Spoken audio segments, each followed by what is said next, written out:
ଯେଉଁ ଦିନଠୁ ହିଁ ମୋ ପୁଅର ବାହାଘର ହୋଇଥିଲା ଆଉ ମୋ ବୋହୂ କନ୍ୟା ସାଜି ଏ ଘରକୁ ଆସିଥିଲା, ସେବେଠୁ ହିଁ ମୋ ବୋହୂ ଦିନକୁ ଦିନ ଦୁର୍ବଳ ହୋଇ ଚାଲିଥିଲା।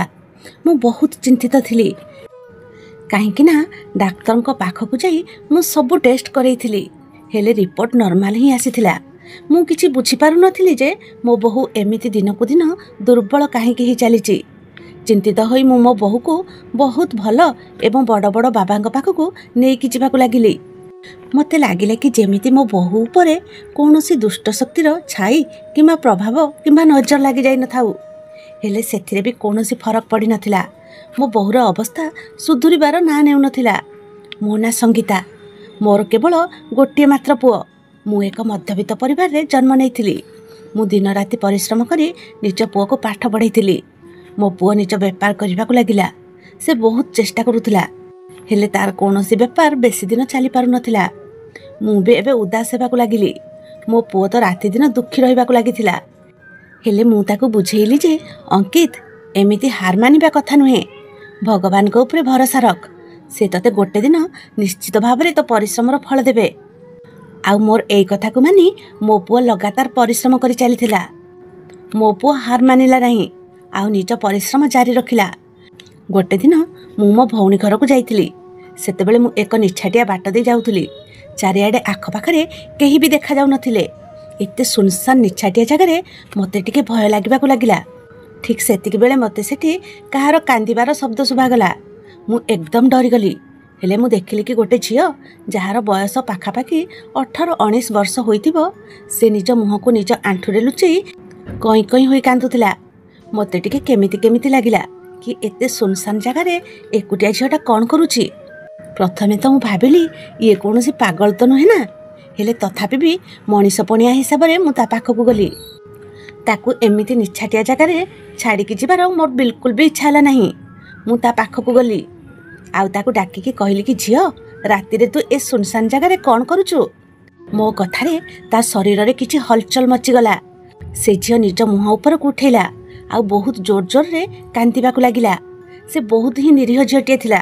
ମୁଁ ତାକୁ ଚୁପ୍ କରାଇବା ପାଇଁ ବହୁତ ଚେଷ୍ଟା କରିଲି, ଆଉ ତାକୁ ତାର ଏମିତି ଅବସ୍ଥାର କାରଣ ପଚାରିବାକୁ ଲାଗିଲି। ସେ ଝିଅ ଉପରେ ମୋତେ ବହୁତ ଦୟା ଆସୁଥିଲା, ଯିଏକି ରାତିର ଏ ସମୟରେ ଏକୁଟିଆ ସୁନସାନ ଜାଗାରେ ବସି ରହିଥିଲା। ମୁଁ ତାକୁ ତା ଘର ଲୋକଙ୍କ ବିଷୟରେ ପଚାରିଲି ତ ସେ କାନ୍ଦି କାନ୍ଦି କହିବାକୁ ଲାଗିଲେ କି ମୋ ନାଁ ପ୍ରାଚୀ, ମୁଁ ଏକ ଛୋଟ ଗାଁଟିରେ ରୁହେ। ମୋ ବାପା ମା ମୋତେ ଘରୁ ବାହାର କରିଦେଇଛନ୍ତି। ତାପରେ ମୁଁ ଆଶ୍ଚର୍ଯ୍ୟ ହୋଇ ପଚାରିଲି କି ତୋ ବାପା ମା ତୋତେ ଘରୁ କାହିଁକି ବାହାର କରିଦେଲେ? ମୋ କଥା ଶୁଣି ସେ ଆହୁରି ଜୋର ଜୋରରେ କାନ୍ଦିବାକୁ ଲାଗିଲା ଆଉ କହିବାକୁ ଲାଗିଲା କି ମୋ ବାପା ମା ମୋ ବାହାଘର ଜଣେ ବୁଢ଼ା ସହିତ କରିବାକୁ ଚାହୁଁଥିଲେ। ମୋ ବାପା ଜଣେ ବୁଢ଼ା ଲୋକଠୁ କରଜ ଆଣିଥିଲେ, ଯାହା ବଦଳରେ ଏବେ ସେ ମୋର ସଉଦା କରିବାକୁ ଚାହୁଁଥିଲେ। ମୁଁ ମୋ ବାପା ମାଙ୍କୁ ଗୋଡ଼ ଧରି ନେଲି କି ମୋତେ ଏ ନର୍କକୁ ଠେଲି ଦିଅନି। ମୁଁ ସେ ବୁଢ଼ା ଲୋକ ସହିତ ଖୁସିରେ ରହିପାରିବି ନାହିଁ। ୟାଠୁ ଭଲ ହେବ କି ତମେମାନେ ମୋ ତଣ୍ଟି ଚିପି ମାରିଦିଅ। ହେଲେ ସେମାନେ ମୋର କୌଣସି କଥା ଶୁଣିଲେ ନାହିଁ। ତାଙ୍କୁ ମୋ ଲୁହ ଉପରେ ବି ଦୟା ଆସିଲା ନାହିଁ। ଯେତେବେଳେ ମୁଁ ସେମାନଙ୍କ କଥା ନ ମାନିଲି ଆଉ ଜିଦି ଧରି ବସିଲି କି ମୁଁ ସେ ବୁଢ଼ାକୁ ବାହା ହେବିନି, ତ ସେମାନେ ମୋତେ ଘରୁ ବାହାର କରିଦେଲେ। ସେ ଝିଅଟି ନିଜ ଉପରେ ବିତିଥିବା କଷ୍ଟ ଏବଂ ଅତ୍ୟାଚାର ମୋତେ ଶୁଣାଉଥିଲା, ଆଉ ଶେଷରେ କଇଁ କଇଁ କାନ୍ଦିବାକୁ ଲାଗିଲା।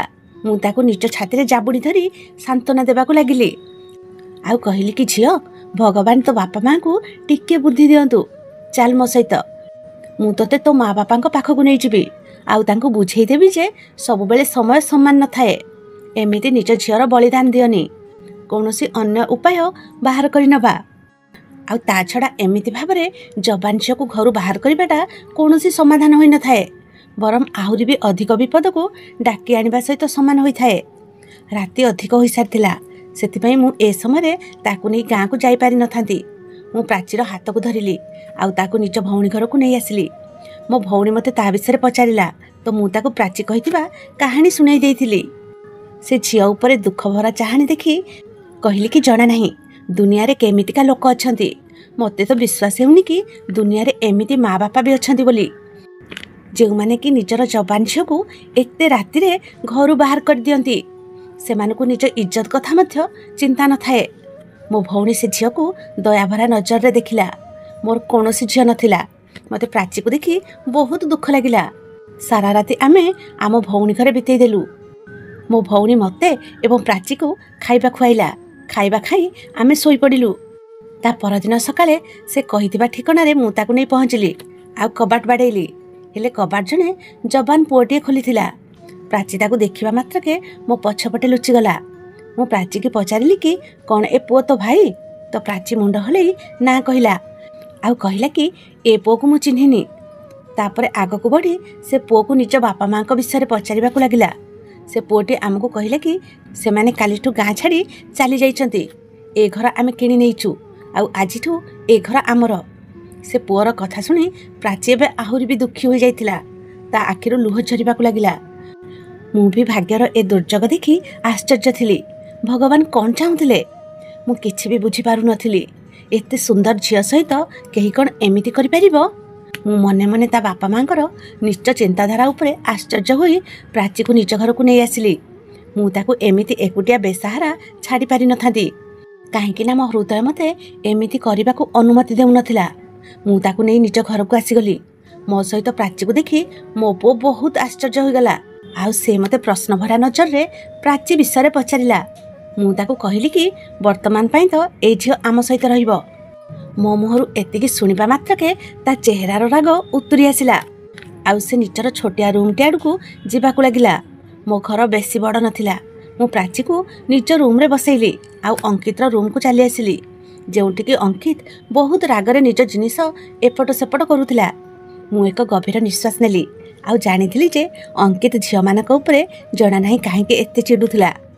से निज भितरे मग्न रहिबा वाला मनीष थिला। झियो मानकटू दूरे दूरे रहउथिला। मु अंकित पाखरे बसीगली आउ ताकू बुझेइबाकू लागिली। पुओ एमिति काहेकि करूछु? मो कथा सुने अंकित कहला कि माँ ए झियो किए जाहाकू तमे आम घर को नहीं आसीच? मु ता कथा सुनिली आउ कहली कि पुओ से जने बेसहारा झियो ता माँ बापा नाहाती सेतिपई मु ताकू एठिकी नहीं आसिली। मो कथा सुनी अंकित उठिकी छिड़ा हो गला आउ जेतेबेले जीवाकू लागिला तो मु ता हाथ को धरि नेली। से कहला कि माँ तमे बहुत निरीह तमको बा कौन जना अछि कि दुनिया रे केमितिका सब धोखाबाज लोक अछंती। कौन बा जना अछि कि ए झियो भी ठक होई थाई पारे? आउ जदि एमिति हैला तेबे आमे कौन करिबा? कुआडे जिबा? एबे भी आम अवस्था एमिति रे भी बहुत कष्ट रे बितुची। केते कष्ट करिबा को पडुची तेबे जाई घर खर्च चलुची। एमिति रे तमे आउ एक समस्या को आनी मुंड उपरे बसई देल। मु कोनोसी भी नुआ समस्या रे पड़िबा को चाहुनी। मु ताको बुझेइली कि पुओ ए झियो बहुत निरीह ता मुहरु तो से बिल्कुल भी ठक भली लागुनी। आउ जदि किछि भूल हबो तो सेतेबेले देखा जिवो भगवान आम सहित अछंती। मो पुओ एबे भी मानु नथिला। तापरे मु ताकू मो राण देली तेबे जाई से प्राची को घरे रहिबा पई हां कहिला। एबे मु टिके शांति रे थिली कि जा हेउ प्राची को रहिबा पई सहारा मिली गला। काहेकि ना जदि से एमिति गली कंधी रे घुरी बुली थांता तेबे ता पई बिल्कुल भी ठीक होई न थांता। आजिकाली दुनिया रे तो मनीष नुहे बरम मनीष रूपी पशु माने सब रहउचंती जे माने कि एकुटिया झियो को कामुडी खाइबा पई सब बेले प्रस्तुत होई बसी थांती। एमिति अवस्था रे मु ताकू रास्ता रे एकुटिया केमिति छाड़ी पारि थांती? जहाँ भी सब हेबो भगवान सब भल ही करिवे। हेले कथारे अछि ना कि भाग्य केते बेले बदली जिवो ताकू काहाकू भी जणा न थाए। धीरे धीरे समय बीती चलिला। प्राची को मो पाखकू आसीबार 3 मास होई सारितिला। से मो सहित मो काम रे सहाय्य करुथिला आ मोर बहुत सेवा करुथिला। मते तो जेमिति भगवान गोटे झियो देई देइथिले। प्राची मते कोनोसी काम रे हाथ लगेइबाकू भी दउ नथिला। राति रे सोइबा बेले मो गोड़ मोड़ी दउथिला। से मोर बहुत जत्न नेउथिला। से कहूथिला जदि आपण मते सहारा न देई थांते तेबे जणा नाही मोर कोन होई थांता। आपण तो मोर सब किछि। मु आपणकर जेते भी सेवा करिवि सब किछि कम पड़ी जिवो। से मोर एते जत्न नेउथिला जे केबे केबे तो मते निज ऊपर ही गर्व अनुभव हेउथिला कि जणा नाही मु एमिति केउ भल कर्म करिथिली जेउथि पई कि भगवान मते प्राची रूप रे एक झियो को देई देइथिले। प्राची मो घरे बहुत खुशी रे थिला। ताकू खुशी रे थिबार देखि मु भी खुशी थिली। हेले मु मो पुओ अंकित पई चिंतित मध्य थिली। से प्राची ऊपर पूर्व भली चिडु नथिला। हेले तथापि भी ता सामना को यथा संभव न आसीबा पई चेष्टा करुथिला। कौनसी बहुत जरूरी काम पड़ुथिला तो तेबे जाई से ता सामना को जाउथिला। नहले अंकित घर को आसीबा परे से एपट सेपट होई जाउथिला। मु बहुत चेष्टा करुथिली कि से अंकितर डर निज मनरु बाहर कर देउ बोली। अंकित मो पुओ आ बहुत ही भल पिलाटिए हेले जना ना प्राचीर कौन हो जाइथिला जे से सब बेले अंकित सामनारू दूरे दूरे रहूला। से एठिकी आसीबा परे मु गोटे कथा उपरे नोटिस करिथिली कि प्राची एबे अंकित को खराब लागु नथिला। मु अंकित आखिरे एबे प्राची पई भल पाइबा देखुथिली। एमितिरे तो मो पुओ झियो मानकठू दूरे दूरे रहूला। आ मते एई चिंता खाई जाउथिले कि जना नाही मो पुओ कौनसी झियो को बाहा हेबो कि नाही। अंकित मोर एकमात्र पुओ थिला। आउ जदि से बाहा होई नथांता तेबे मो वंश तो शेष होई जाइथांता। आउ ता छड़ा मो उपरे तो मो पुओर ध्यान रखिबा वाला आउ केही भी नथिले। जेतेबेले मो अंकित आखिरे प्राची पई भल पाइबा देखिली तो मो मन को एक भावना आसला। तो एहा होची भल सुजोग अंकित को ठीक बाट को आनिबा पई। हेले मु सीधा सीधा तो अंकित सहित कथा होई पारि नथांती। अंकितर मन कथा जानिबा पई मु मोर पड़ोसी मध्यस्थीक द्वारा प्राचीर बाहागर विषय कथा हेबा पई कहिली।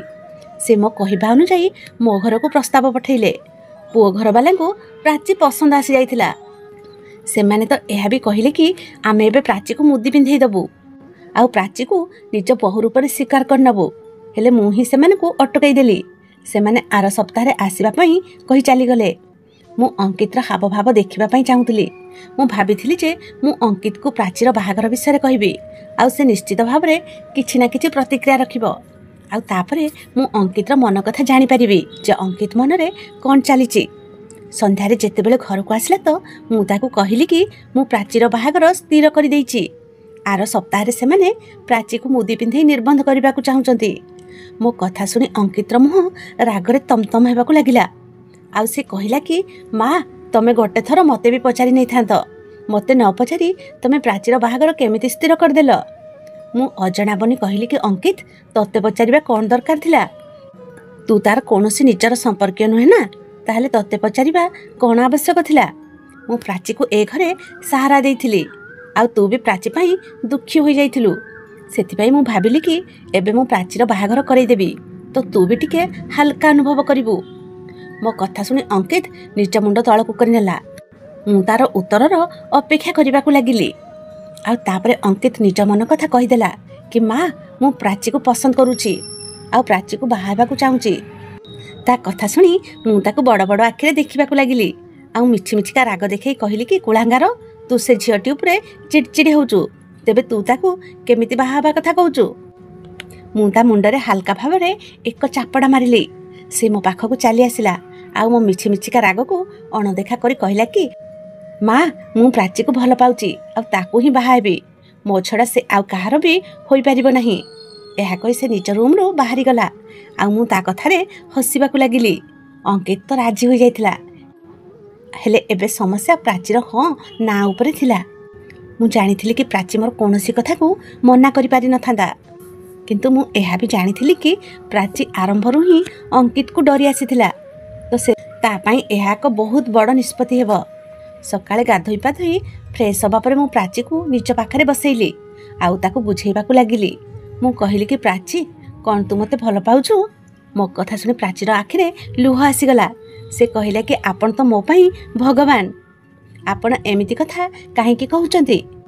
मु प्राचीर हाथ को निज हाथ रे जाबुड़ी धरि नेली आउ कहिली कि प्राची कोन तू मो पो को बाहाबू।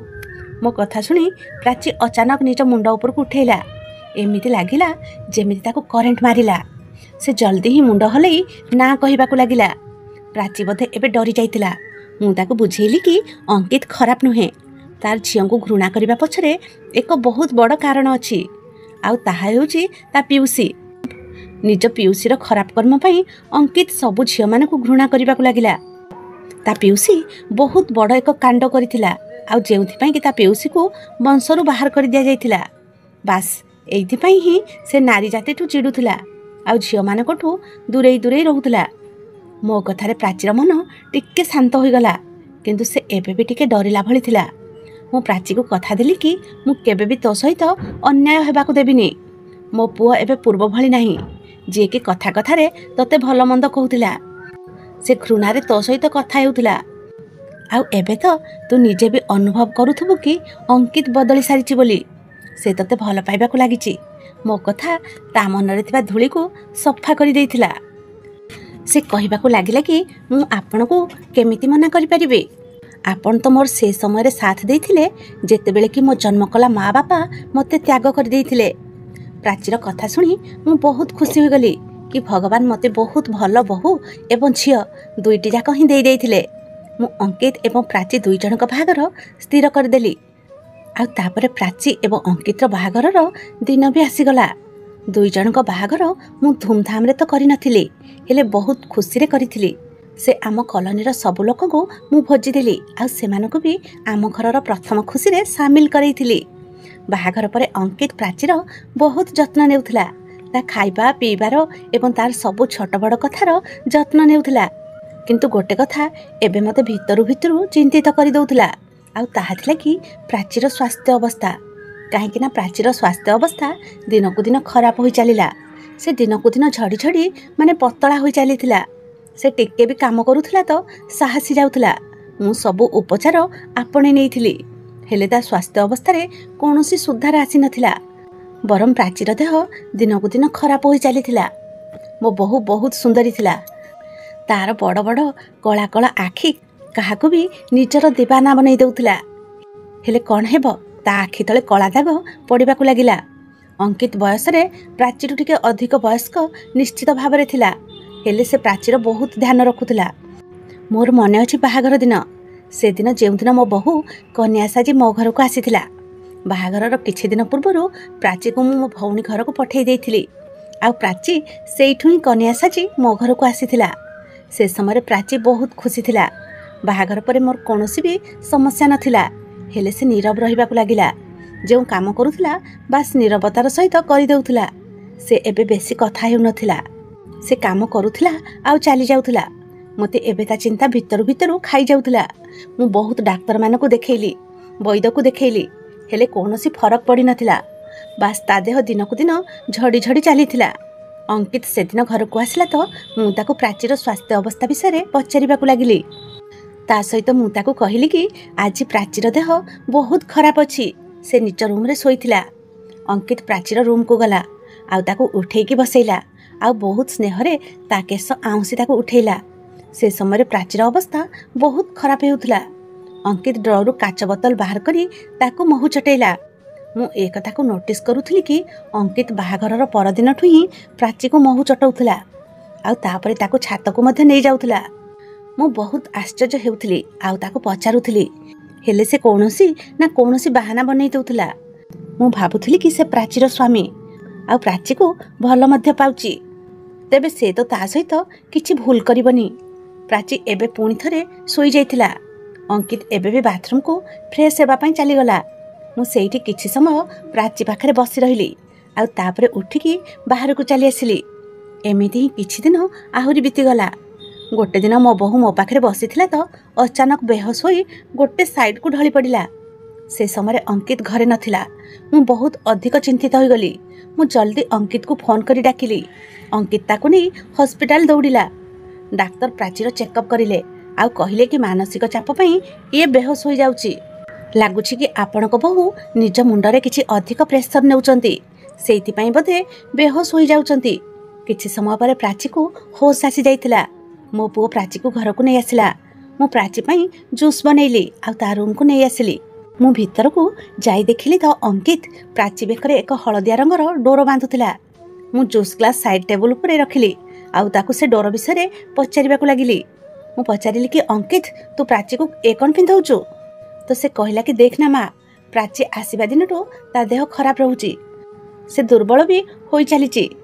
ସେଥିପାଇଁ ମୁଁ ଏ ଡୋର ଏକ ବହୁତ ବଡ଼ ବାବାଙ୍କ ପାଖରୁ ନେଇକି ଆସିଛି। ଜଣା ନାହିଁ ମୋ ହୃଦୟକୁ ଟିକେ ଅଜବ ଲାଗୁଥିଲା। ମୋତେ ଏମିତି ଲାଗୁଥିଲେ କି ଯେମିତି ଅଙ୍କିତ ମୋଠୁ କିଛି ଲୁଚାଉଛି। ହେଲେ ମୁଁ ଆଉ ଅଧିକ କିଛି କଥା ହେଲିନି। ମୋତେ ଲାଗିଲା କି ବୋଧେ ଅଙ୍କିତ ମୋତେ କିଛି ବି କହିବନି। ବେକାରଟାରେ ଆମ୍ପୁଡ଼ି କାମୁଡ଼ି ହେବାର କିଛି ଲାଭ ନଥିଲା।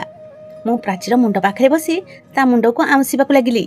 ମୁଁ ମୋର ସବୁ ଖରାପ ଭାବନାକୁ ମୋ ମୁଣ୍ଡ ଏବଂ ଭାବନାରୁ ବାହାର କରି ଫୋପାଡ଼ି ଦେଇଥିଲି ଆଉ ପ୍ରାଚୀର ଭଲ ସ୍ୱାସ୍ଥ୍ୟ ପାଇଁ ଭଗବାନଙ୍କୁ ପ୍ରାର୍ଥନା କରି ଚାଲିଥିଲି। ତା ପରଦିନ ପ୍ରାଚୀର ଦେହ ଟିକେ ଭଲ ହୋଇଯାଇଥିଲା। ଖରାବେଳେ ମୁଁ ବାହାରକୁ ଆସି ଦେଖିଲି ତ ଅଙ୍କିତ ଡାଲି ଗିନା ନେଇ ବାହାରକୁ ଯାଉଥିଲା। ଏହା ଅଙ୍କିତର ଏବେ ପ୍ରତିଦିନର ରୁଟିନ୍ ବନି ସାରିଥିଲା।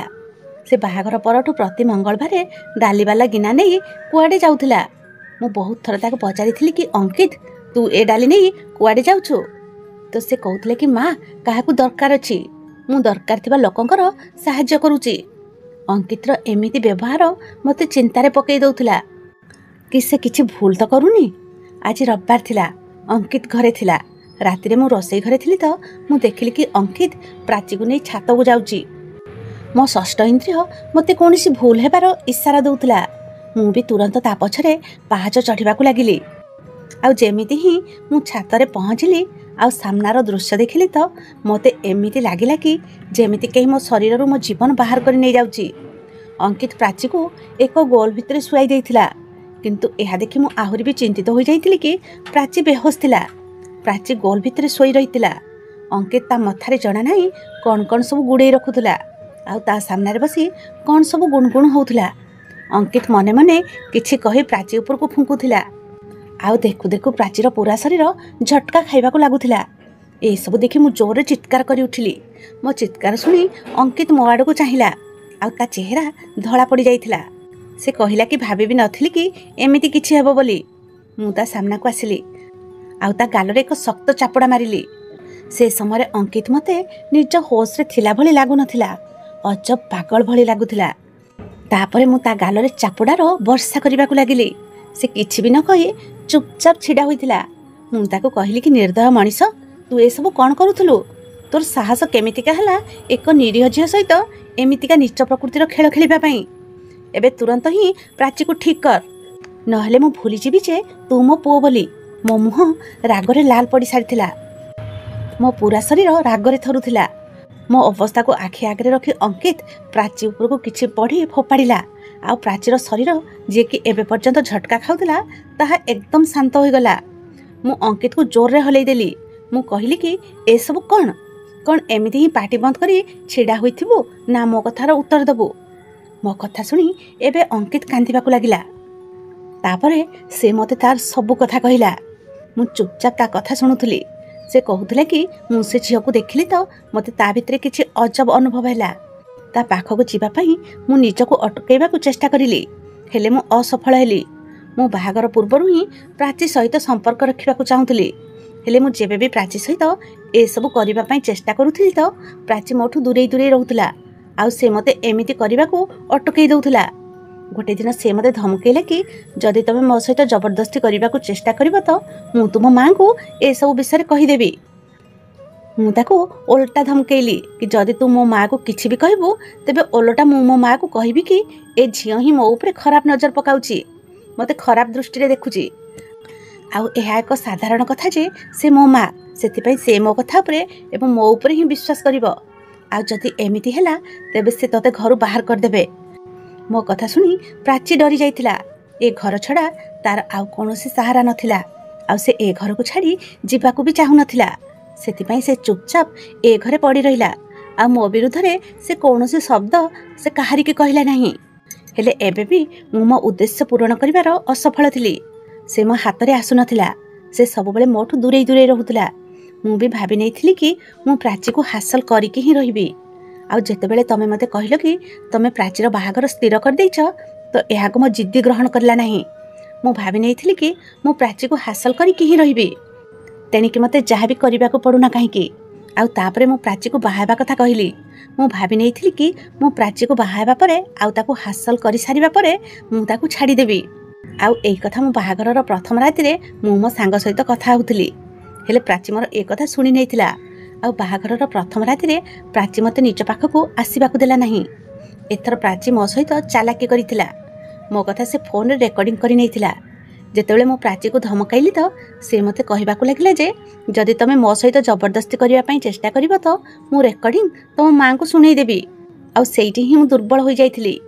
ବାହାଘରର ଏତେ ମାସ ପରେ ମଧ୍ୟ ମୁଁ ପ୍ରାଚୀକୁ ପାଇପାରିନଥିଲି। ପ୍ରାଚୀ ମୋତେ ବୁଝେଇବାକୁ ଚେଷ୍ଟା କରୁଥିଲା, ଏବେ ଆମ ବାହାଘର ହୋଇସାରିଛି, ମୋ ପାଇଁ ନହେଲେ ନାହିଁ ନିଜ ମାଆଙ୍କ ପାଇଁ ଏ ବାହାଘରକୁ ପୁରା ହୃଦୟରୁ ଆପଣେଇ ନିଅ। ହେଲେ ମୋତେ ପ୍ରାଚୀର କଥାରେ କୌଣସି ବି ଫରକ ପଡ଼ୁନଥିଲା। ମୁଁ ତ ଯାହା ଭାବି ନେଇଥିଲି ତାକୁ ଭାବିବା ପାଇଁ ହିଁ ମୋର ଉଦ୍ଦେଶ୍ୟ ଥିଲା।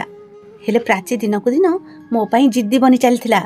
ମୁଁ ଚାହିଁଥାନ୍ତି ତ ପ୍ରାଚୀକୁ ଜବରଦସ୍ତି ହାସଲ କରିପାରିଥାନ୍ତି, ହେଲେ ଏବେ ମୁଁ ଭାବି ସାରିଥିଲି କି ପ୍ରାଚୀ ମୋତେ ନିଜକୁ ନିଜେ ସମର୍ପଣ କରିବ ଆଉ ମୁଁ ତାକୁ ଏମିତି କରେଇକି ହିଁ ରହିବି। ଆଉ ତାପରେ ମୁଁ ଏକ ବାବାଙ୍କ ସାହାଯ୍ୟ ନେଲି।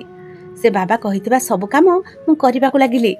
ସେ ମହୁ ମଧ୍ୟ ସେଇ ବାବା ହିଁ ଦେଇଥିଲେ ଆଉ କହିଥିଲେ କି ଏ ମହୁକୁ ପ୍ରତିଦିନ ତୁ ତୋ ସ୍ତ୍ରୀକୁ ଚଟେଇ ଦେବୁ। ପ୍ରତିଦିନ ମଙ୍ଗଳବାର ଦିନ ଗୋଟେ ଗିନା ଡାଲି ମଶାଣିରେ ପକେଇ ଦେବୁ। ବାବା ବତେଇଥିବା ସବୁ କାମ ମୁଁ କରୁଥିଲି। ଏସବୁ କାମ ମୋତେ 40 ଦିନ ପର୍ଯ୍ୟନ୍ତ କରିବାର ଥିଲା। 40 ଦିନ ପରେ ପ୍ରାଚୀ ଆପେ ଆପେ ମୋ ପାଦ ତଳେ ପଡ଼ି ନିଜକୁ ନିଜେ ମୋତେ ସମର୍ପଣ କରିଦେଇଥାନ୍ତା। ହେଲେ ଏହା ପୂର୍ବରୁ ହିଁ ତମକୁ ମୋ ବିଷୟରେ ସବୁ କିଛି ଜଣାପଡ଼ିଗଲା। ଅଙ୍କିତର ମୁହଁରୁ ଏ ଭୟଙ୍କର ସତ ଶୁଣି ମୋ ମୁଣ୍ଡ ଘୁରେଇ ଦେଉଥିଲା। ମୋର ତ ବିଶ୍ୱାସ ହେଉନଥିଲା କି ଅଙ୍କିତ ମୋ ପୁଅ ବୋଲି। ଜଣା ନାହିଁ ମୁଁ ଏମିତି କେଉଁ ପାପ କରିଥିଲି ଯେଉଁଥିପାଇଁ କି ଭଗବାନ ମୋତେ ଅଙ୍କିତ ପରି ସନ୍ତାନ ଦେଇଥିଲେ। ୟାଠୁ ଭଲ ହୋଇଥାନ୍ତା କି ମୁଁ ନିଃସନ୍ତାନ ହୋଇଥାନ୍ତି। ମୁଁ ଏକ ଶକ୍ତ ଚାପୁଡ଼ା ଅଙ୍କିତ ଗାଲରେ ମାରିଲି ଆଉ କହିଲି କି ବେଲଜ୍ଜା, ଟିକେ ଲାଜ ଲାଗିଲାନି? ଯେଉଁ ବେସାହାରା ଝିଅକୁ ତୋ ମା ସାହାରା ଦେଇଥିଲା, ତାକୁ ନିଜ ଝିଅ ଭଳି ଭଲ ପାଉଥିଲା ଆଉ ତୋ ଜୀବନରେ ସାମିଲ କରିଲା, ତୁ ସେଇ ଝିଅର ମୁଁ ତୋତେ କେବେ ବି କ୍ଷମା କରିବି ନାହିଁ। ଆରେ ଏମିତି ବୋହୂ ଏବଂ ସ୍ତ୍ରୀ ତ ଭାଗ୍ୟରେ ଥିଲେ ମିଳେ। ସେ ଏତେ ସବୁ ଚୁପଚାପ ସହି ଚାଲିଥିଲା। ହେଲେ ସେ ମୋ ସାମ୍ନାରେ ପଦୁଟିଏ ହେଲେ ବି ମୁହଁ ଖୋଲି ସେ ତୋତେ ଭଲ ବାଟକୁ ଆଣିବାକୁ ସବୁବେଳେ ଚେଷ୍ଟା କରି ଚାଲିଥିଲା। ହେଲେ ତୁ ତାକୁ ବର୍ବାଦ କରିବାରେ ଲାଗି ପଡ଼ିଥିଲୁ। ପ୍ରାଚୀକୁ ଏବେ ଟିକେ ଟିକେ ହୋସ୍ ଆସିବାକୁ ଲାଗିଲା। ମୁଁ ପ୍ରାଚୀର ହାତକୁ ଧରିଲି ଆଉ ତାକୁ ତଳକୁ ତା ରୁମ୍କୁ ନେଇ ଆସିଲି। ତାକୁ ଖଟ ଉପରେ ଶୁଆଇଲି ଆଉ ମୁଁ ତାକୁ କାନ୍ଦି କାନ୍ଦି କ୍ଷମା ମାଗିଲି। ପ୍ରାଚୀ ବୁଝି ଯାଇଥିଲେ କି ମୋତେ ସବୁ ସତ ଜଣାପଡ଼ି ସାରିଛି ବୋଲି। ତ ସେ ବି ମୋତେ ଜାବୁଡ଼ି ଧରି ଜୋର ଜୋରରେ କାନ୍ଦିବା। ମୁଁ କହିଲି କି ପ୍ରାଚୀ, ମୋତେ କ୍ଷମା କରିଦେ। ଝିଅ, ମୁଁ ତୋ ସହିତ ବହୁତ ଖରାପ କରିଛି। ମୁଁ ତ ଦୋଷୀ। ପ୍ରାଚୀ ମୋ ଯୋଡ଼ି ରହିଥିବା ହାତକୁ ଧରି ନେଲା ଆଉ କାନ୍ଦି କାନ୍ଦି କହିଲା କି ନା ମା, ଆପଣ ମୋ ସହିତ ଭୁଲ କରିନାହାନ୍ତି, ବରଂ ମୋ ଭାଗ୍ୟ ହିଁ ମୋ ସହିତ ଭୁଲ କରିଛି। ଆପଣ ତ ମୋ ପାଇଁ ଯାହା କରିଥିଲେ ତାହା ମୋ ଭଲ ପାଇଁ କରିଥିଲେ। ମୁଁ ଆପଣଙ୍କୁ ଦୋଷୀ ବୋଲି ମାନିପାରିବି ନାହିଁ। ମୋ ଭାଗ୍ୟରେ ନା ହିଁ ମା ବାପାଙ୍କ ଭଲ ପାଇବା ଥିଲା ଆଉ ନା ହିଁ ବାହାଘର ପରେ ସ୍ୱାମୀଙ୍କ ଭଲ ପାଇବା ମିଳିପାରିଲା। ହେଲେ ଭଗବାନ ମୋତେ ଆପଣଙ୍କ ରୂପରେ ମା ଦେଇଛନ୍ତି ଆଉ ମୁଁ ଆପଣଙ୍କୁ ହରେଇବାକୁ ଚାହୁଁନଥିଲି। ସେଥିପାଇଁ ମୁଁ ଅଙ୍କିତଙ୍କ ସବୁ ଅନ୍ୟାୟ ଅତ୍ୟାଚାରକୁ ସହି ଚାଲିଥିଲି। ମୋର ଆଶା ଥିଲା ଯେ ବୋଧେ ଅଙ୍କିତ ଭଲ ବାଟକୁ ଆସିଯିବେ। ମୁଁ ଅଙ୍କିତ ପାଖକୁ ଗଲି ଆଉ ତା ହାତକୁ ଧରି ଭଗବାନଙ୍କ ସାମ୍ନାରେ ଆଣି ଛିଡ଼ା କରିଦେଲି। ମୁଁ କହିଲି କି ଅଙ୍କିତ, ତୋତେ ଭଗବାନଙ୍କ ରାଣ, ତୁ ଏବେ ଆଉ ଏଇ ମୁହୂର୍ତ୍ତରେ ମୋ ଘରୁ ବାହାରି ଯା। ଯେଉଁଦିନ ତୋତେ ଲାଗିବ କି ତୁ ମୋ ବୋହୂ ପାଇଁ ଯୋଗ୍ୟ ହୋଇସାରିଛୁ, ତ ସେଦିନ ତୋ ପାଇଁ ମୋ ଘରର କବାଟ ସବୁଦିନ ପାଇଁ ଖୋଲା ରହିବ। ହେଲେ ତୋତେ ଭଗବାନଙ୍କ ନିୟମ, ଯଦି ତୁ ଖରାପ ଭାବନା ନେଇ ଏ ଘରକୁ ପ୍ରବେଶ କରିବୁ, ତେବେ ତୋତେ ଭଗବାନଙ୍କ ଅଭିଶାପ ଲାଗିବ ଆଉ ତୁ ତୋ ମାର ମଲା ମୁହଁ ଦେଖିବୁ। ଯେବେ ପର୍ଯ୍ୟନ୍ତ ତୁ ନିଜକୁ ପ୍ରାଚୀର ଯୋଗ୍ୟ ନ କରି ନେଇଛୁ, ତ ଏ ଘରେ ପାଦ ରଖିବୁ ନାହିଁ। ଅଙ୍କିତ ମୁଣ୍ଡ ତଳକୁ କରି ଘରୁ ବାହାରିଗଲା। ଏବେ ଘରେ କେବଳ ମୁଁ ଆଉ ମୋ ଝିଅ ପ୍ରାଚୀ ରହୁଛୁ। ଆମେ ଦୁଇ ମା ଝିଅ ହିଁ ପରସ୍ପରର ସାହାରା। ପ୍ରାଚୀ ଏକ ଚାକିରି କରି ନେଇଛି। ଧୀରେ ଧୀରେ ତା ଦେହ ଭଲ ହେବାକୁ ଲାଗିଲା ଆଉ ସେ ଖୁସିରେ ହିଁ ରହିବାକୁ ଲାଗିଲା। ଆମେ ଦୁଇ ଜଣ ପରସ୍ପର ସହିତ ବହୁତ ଖୁସିରେ ଅଛୁ। କେବେ ନିରୋଳାରେ ବସି ଭାବେ କି କ'ଣ ସତରେ ଅଙ୍କିତ ପୁଣି ଥରେ ଏ ଘରକୁ ଫେରି ଆସିବ? ମୋ ହୃଦୟର କୌଣସି କୋଣରୁ ଶବ୍ଦ ଆସେ ଯେ ସେ ମୋ ପୁଅ ଆଉ ମୋ ଶିକ୍ଷା ଏତେ ବି ଖରାପ ନୁହେଁ ଯେ ଅଙ୍କିତକୁ ସଠିକ୍ ବାଟକୁ ଆଣିପାରିବ ନାହିଁ। ଗୋଟେ ଦିନ ଅଙ୍କିତ ନିଶ୍ଚିତ ଫେରିବ ଆଉ ମୋ ପ୍ରାଚୀର ଜୀବନ ଖୁସିରେ ଭରିଯିବ। ମୋତେ ମୋ ଭଗବାନଙ୍କ ଉପରେ ପୁରା ବିଶ୍ୱାସ ଅଛି ଆଉ ସେଦିନର ଅପେକ୍ଷା ରହିବ, ଯେଉଁଦିନ କି ମୋ ପୁଅ ଅଙ୍କିତ ଏକ ଭଲ ସ୍ୱାମୀ ଏବଂ ଏକ ଭଲ ପୁଅ ସାଜି ଏ ଘରେ ପ୍ରବେଶ କରିବ। ତ ଆଜିର କାହାଣୀଟି ଆପଣଙ୍କୁ କେମିତି ଲାଗିଲା ନିଶ୍ଚୟ କମେଣ୍ଟ ବକ୍ସରେ ଜଣାଇବେ। ରହୁଛି, ଜୟ ଜଗନ୍ନାଥ।